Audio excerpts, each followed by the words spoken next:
The first thing my wife said in divorce court was loud enough for everyone to hear. Your Honor, he's just a worthless Marine veteran. You could hear the air conditioner humming after that. Nobody moved, nobody coughed. The entire courtroom just sat there staring at me like I was some old dog somebody had finally decided to put down. I remember looking at Linda for a long second. 32 years of marriage sitting across from me in a pale blue blazer I'd bought her for our anniversary 5 years earlier. She wouldn't even look me in the eye after she said it. Then I looked at the judge. He had been reaching for his coffee when I spoke. Morgan, I said quietly, remember me. The coffee cup stopped halfway to his mouth. At first he only squinted at me, like he thought his mind was playing tricks on him. Then his face lost all its color. He stood up so fast his chair rolled backward into the wall. Oh my God, he whispered. Frank Dalton? Suddenly the courtroom didn't feel so small anymore. Linda's attorney, a slick-haired man named Russell Green, looked from the judge to me with growing panic. He'd spent the last 40 minutes painting me as a washed-up burden who had emotionally neglected his wife for years. Up until that moment, he'd been enjoying himself. Now his tie looked too tight. Judge Harold Morgan kept staring at me like he'd seen a ghost. And truthfully, maybe he had. Because the man sitting in that courtroom wasn't the same Marine gunnery sergeant who had pulled him out of floodwater 24 years earlier. That man had stronger knees. That man slept through the night. That man still believed coming home from war meant life would eventually make sense again. The bailiff cleared his throat awkwardly. Your Honor. Morgan blinked hard and sat back down slowly, though his eyes never left me. We're taking a 15-minute recess, he said immediately. Linda finally looked confused. Her lawyer looked terrified, and I just sat there quietly with my hands folded, feeling every mile of my 68 years settle into my bones. That was the moment my wife realized she didn't actually know the man she'd married. But to explain how we got there, I need to back up a little. I grew up outside Jacksonville, North Carolina, in a town where almost every family had somebody connected to the Marines. My father served in Korea. My older brother died in Vietnam in 1970. By the time I graduated high school, joining the Marine Corps didn't feel like a decision. It felt like gravity. I served 26 years. Most of it I rarely talked about. Men my age were raised different. You carried things quietly, especially the ugly things. Linda used to love that about me once. We met in 1989 at a church fundraiser in Wilmington. She laughed at one of my terrible jokes about overcooked barbecue chicken, and I remember thinking she had the warmest smile I'd ever seen. Back then she didn't care that I drove a used pickup truck with rust around the wheel wells. She didn't care that my dress blues were older than some of the young Marines under my command. She said she liked that I made her feel safe. And for a long time we were happy. Not movie happy, real happy. Mortgage payments, Friday night meatloaf, folding laundry together while watching Wheel of Fortune, raising our son Michael in a little ranch house 3 miles from the water. But life changes people slowly, so slowly you hardly notice it happening. After retirement, things got harder for me. The nightmares got worse. Crowded grocery stores started making my chest tighten. Some mornings I'd sit in my truck outside the hardware store trying to convince myself to walk inside. Linda thought I was becoming cold. Truth was, I was tired all the time. Tired in places sleep couldn't fix. But I never learned how to explain that to her. Men from my generation weren't taught how. So instead I stayed quiet. And silence can rot a marriage just as surely as cruelty can. Over the years, Linda began spending more time with women from her real estate office, wealthier people, country club people, women whose husbands owned dealerships or law firms or beach property. Next to them, I think she started feeling embarrassed by me, an old Marine who volunteered at the VFW and wore the same brown jacket every winter. Things got worse after Michael moved to Raleigh. The house became too quiet. Linda started criticizing little things first. The way I chewed, the way I folded towels, the fact that I still drove my old Ford pickup instead of buying something respectable. Then eventually she stopped talking to me unless she needed something. Last year she asked for a divorce over coffee like she was discussing weather. I wasted too many years settling, she told me. I remember nodding slowly because I honestly didn't know what else to do. You can survive mortar fire easier than some conversations. Still, I never fought her. I let her keep most of the furniture. I agreed to sell the boat. I even offered half my pension without argument. But apparently kindness looks like weakness once people stop respecting you. That was how we ended up in that courtroom. Her lawyer wanted everything. The house, my savings, my father's fishing property near Swansboro. And while I could have hired a better attorney, I honestly didn't care much about money anymore. What bothered me was hearing 32 years reduced to one sentence. Worthless veteran. Funny thing is, those 2 words didn't hurt nearly as much as they should have. Because deep down I knew Linda wasn't really angry at me. She was angry life hadn't turned out the way she imagined. A lot of people our age carry that disappointment quietly. Some marriages survive it, some don't. When recess was called, people immediately began whispering around the courtroom. Judge Morgan disappeared through a side door without saying another word. Linda turned toward me finally. What was that about? She asked cautiously. I shrugged. Old memories. Her attorney interrupted quickly. Mr. Dalton, do you personally know the judge? Not well, I answered honestly. That was technically true. You don't really know a man whose life once hung from your arm in black hurricane water at 2 in the morning. You just remember him forever. Green swallowed hard. Should we be concerned about judicial bias here? I almost laughed at that, because if there was one thing Harold Morgan believed in more than gratitude, it was fairness. That man built his whole career around it. A few minutes later, the courtroom doors opened again. Judge Morgan walked back in slower this time. Older than I remembered. Gray hair, reading glasses, a slight limp in his right leg. Life catches all of us eventually. But when he looked at me again, I saw the same young prosecutor from 24 years ago staring back through those tired eyes. And suddenly I knew something important. This divorce wasn't going to be about revenge anymore. It was going to be about the truth. Judge Morgan adjusted his glasses and looked out across the courtroom carefully before speaking again. Before we continue, he said, I need a brief private conversation with Mr. Dalton in my chambers. Linda's attorney immediately stood up. Your Honor, I must object. You may object, Morgan said calmly, but I'm still doing it. That shut the room down fast. I followed the bailiff through a narrow hallway lined with faded photographs of former county judges. The courthouse smelled like old paper and coffee that had been sitting too long on a burner. It reminded me of government buildings I'd spent half my life walking through. Morgan's chambers were smaller than I expected. Books everywhere, framed family photographs, a little ceramic lighthouse sitting beside the window. The moment the door closed behind us, he just stared at me. Then he shook his head slowly. I'll be damned, he whispered. For a second, neither of us spoke. 24 years disappeared between us like smoke. You got old Frank, he finally said. I chuckled softly. That makes two of us. Then something happened I didn't expect. Judge Harold Morgan stepped forward and hugged me. Not formal, not polite. Real. The kind of hug older men only give when words aren't enough anymore. You saved my life, he said quietly. I looked down at the carpet. Long time ago. Not to me. He walked back behind his desk slowly and sat down, still studying me, like he couldn't believe I was real. I searched for you afterward, he admitted. For years, actually. That surprised me. You did. You disappeared. I shrugged lightly. Transferred out west after that storm. Then deployments. Life happened. Morgan nodded slowly. Life happened. That phrase carries a lot more weight once you pass 60. He leaned back in his chair. You remember that night? I gave a tired smile. Every time it rains hard? And just like that, my mind went back to September of 2002. Hurricane Isabel tore through the Carolina coast like a chainsaw. Roads flooded, power failed. Boats wound up sitting in grocery store parking lots. People around here still talk about that storm like it was yesterday. At the time, I was stationed at Camp Lejeune as a gunnery sergeant, overseeing evacuation support with a Marine Emergency Response Unit. Morgan was a young federal prosecutor back then. Ambitious, sharp kid. He'd been visiting Jacksonville on some corruption investigation involving military contractors. None of that mattered once the flooding started. By midnight, the highways were underwater. I still remember the radio calls screaming over each other, families trapped in attics, cars floating into drainage canals, elderly residents stranded in nursing homes. Chaos, complete chaos. Morgan had gotten stuck with several civilians near Cedar Point when floodwaters overtook their vehicles. By the time we reached them, the current was ripping entire trees out of the ground. Our commanding officer ordered us to pull back until daylight. I didn't. Maybe that was stupidity. Maybe instinct. Hard to tell the difference sometimes. I took 2 Marines and an inflatable rescue raft into water that looked more like a river than a neighborhood street. Pitch black, rain slamming sideways, power lines sparking in the distance. I found Morgan hanging onto a street sign with one arm while holding onto an older woman with the other. He was exhausted, terrified, and still trying to keep that woman above water. I remember yelling, "You let go when I tell you." He shouted back, "Not without her." Even then, I respected him for that. We pulled them out one by one. The last wave nearly flipped the raft completely.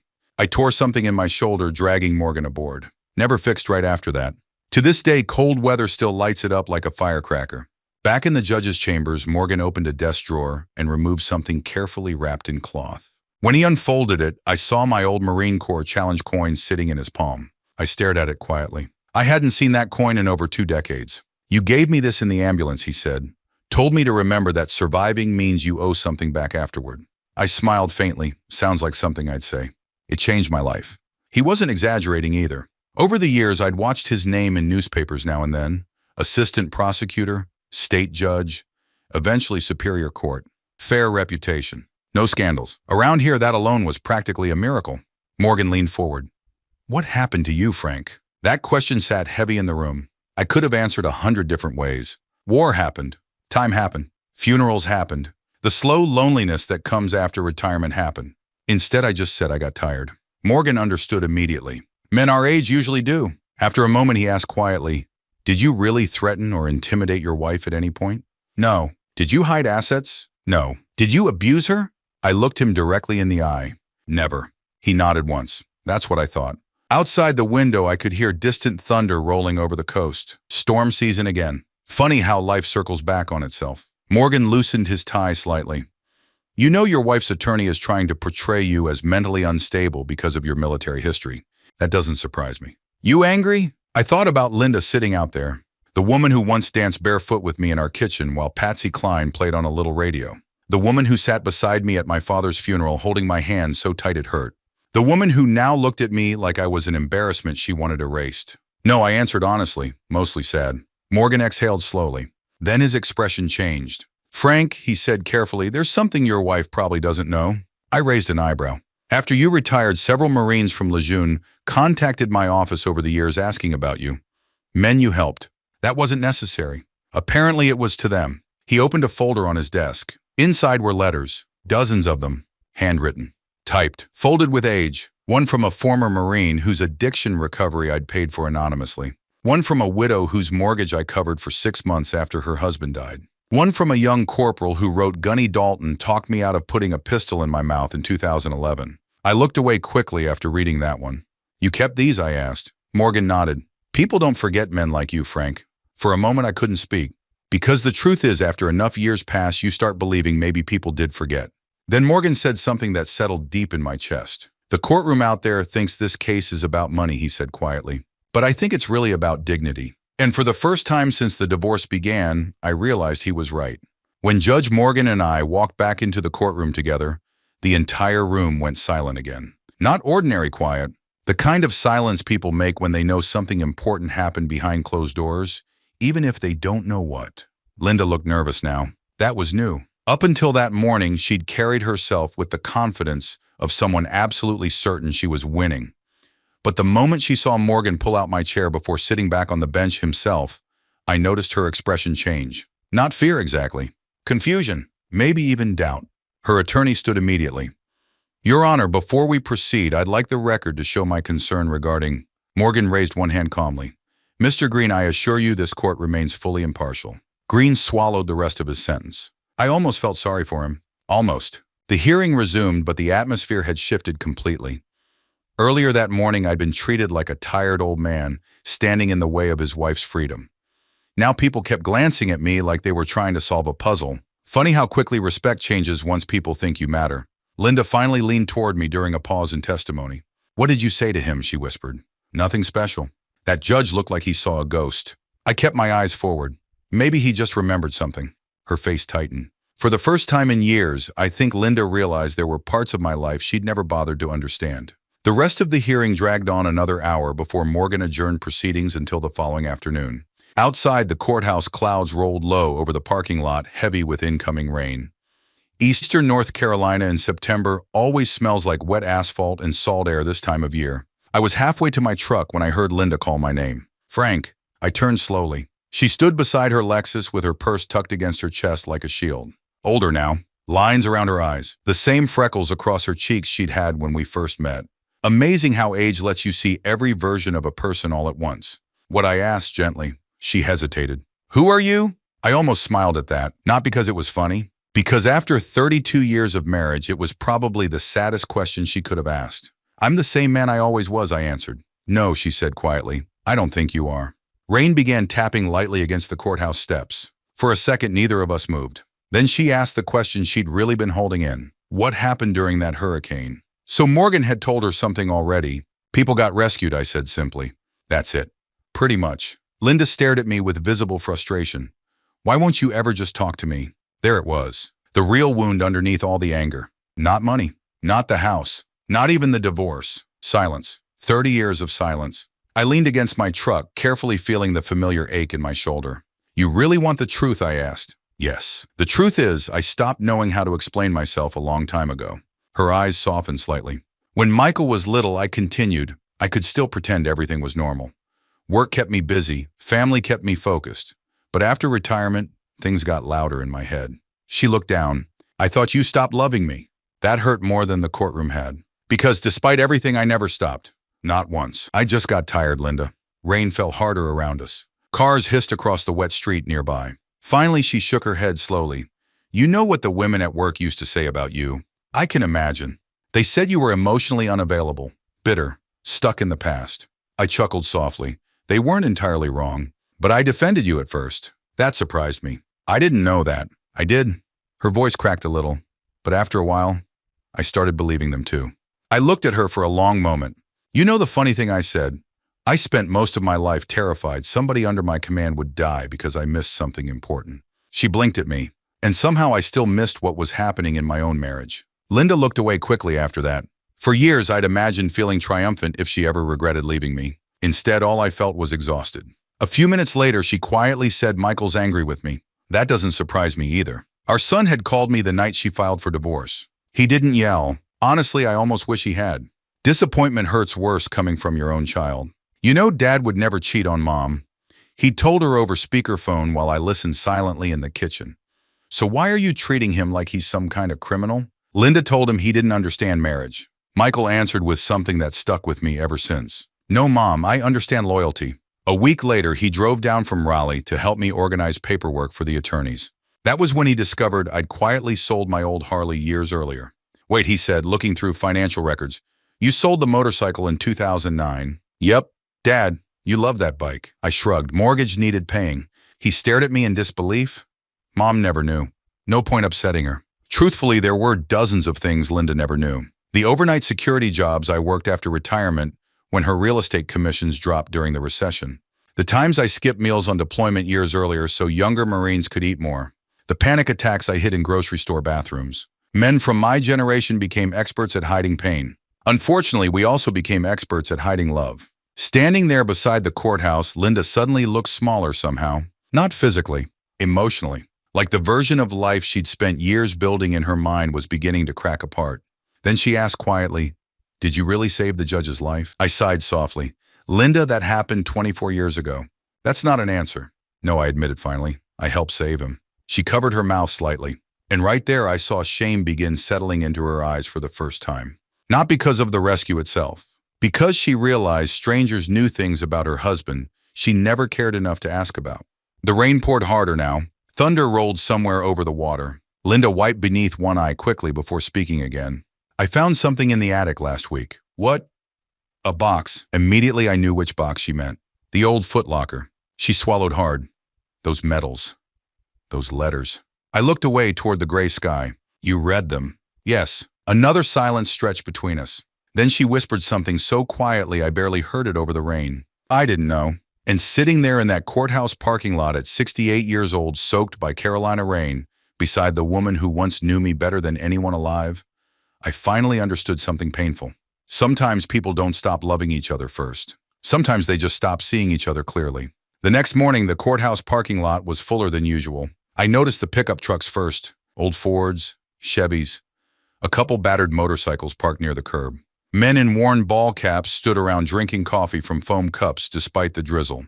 Some leaned on canes, some carried themselves stiffly the way older servicemen often do after years of injuries and hard living. At first I didn't understand why they were there. Then one of them spotted me getting out of my truck. Morning, Gunny.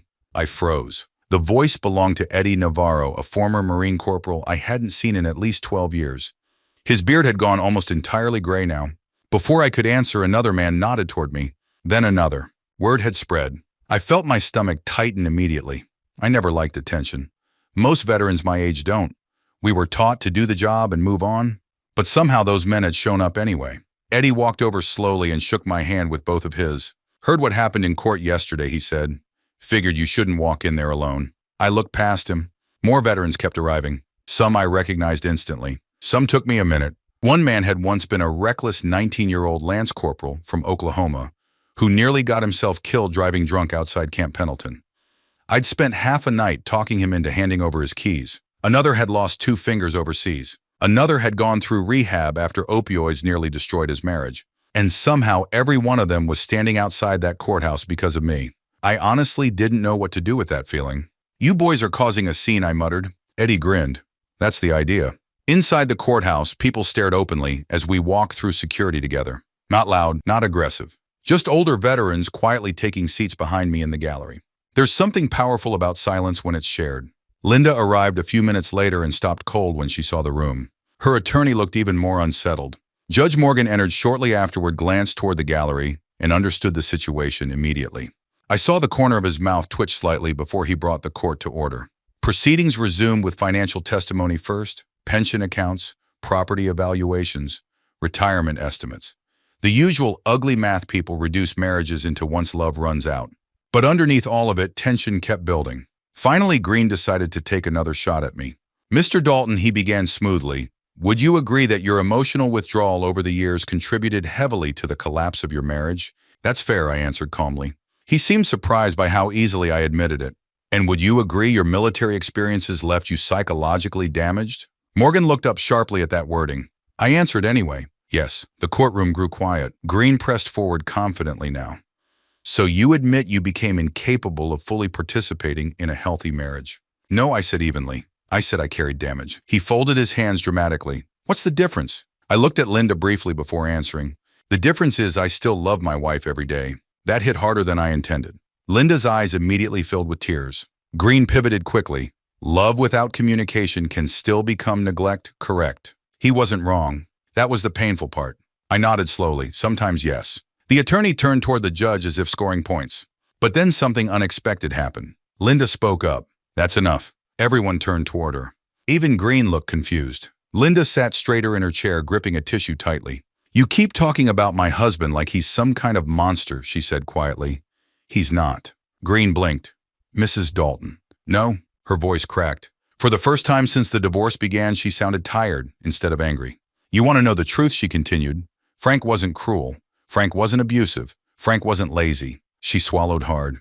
"He just stopped letting people see how much pain he was in." The courtroom stayed silent. I honestly think everyone there stopped breathing for a second. Linda wiped her eyes and kept going. "And I stopped trying to understand him." Green looked horrified now because his own client was dismantling the case. Morgan leaned back quietly, allowing her to continue. "I spent years comparing my life to other people," Linda admitted.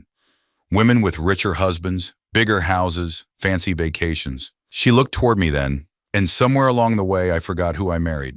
I stared at her without speaking, because after all the bitterness, all the coldness hearing that nearly broke me, not from victory, from grief. 32 years is a long time to lose. Green tried recovering control.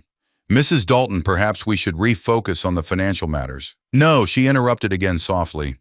"I think maybe financial matters are the reason we ended up here in the first place." Then she said something I never expected to hear. "Frank sold his motorcycle during the recession to save our house." The courtroom shifted slightly. Green frowned.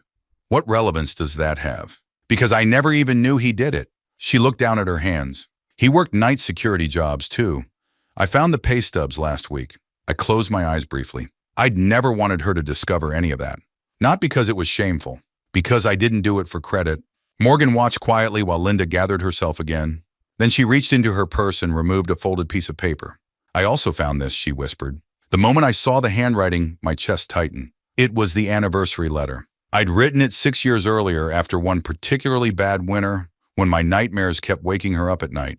I never gave it to her. Couldn't find the courage. Linda unfolded the paper carefully with shaking fingers. "You wrote this." I nodded once. Her voice trembled as she read aloud.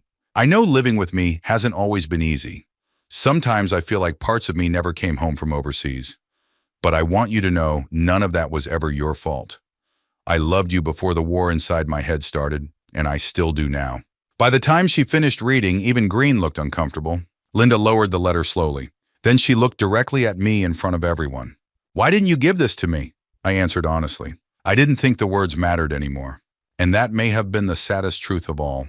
3 months after the divorce hearing ended, I found myself standing beside the Atlantic again. Not at a courthouse. Not in front of lawyers. Just the Carolina shoreline at sunrise with cold wind blowing across the water and a coffee thermos tucked under my arm. At 68 years old, I had finally learned something simple. Peace and loneliness can look almost identical from a distance. The judge finalized the divorce 2 weeks after the hearing. Fair settlement. No ugly surprises. Linda kept the Wilmington house because, truthfully, I didn't want it anymore. Too many ghosts lived there. I moved into a small rented cabin near Swansboro, not far from the marshes. 1 bedroom, tiny kitchen, porch swing out front, quiet. For the first time in years, the silence didn't feel hostile. I started sleeping better too. Not perfect, but better. Some mornings I'd wake before dawn, drive into town, and volunteer at the Veterans Center near Jacksonville. Mostly paperwork help, insurance forms, VA claims, rides to doctor appointments. A lot of older veterans get lost in those systems. Truthfully, some just need somebody willing to sit beside them a while.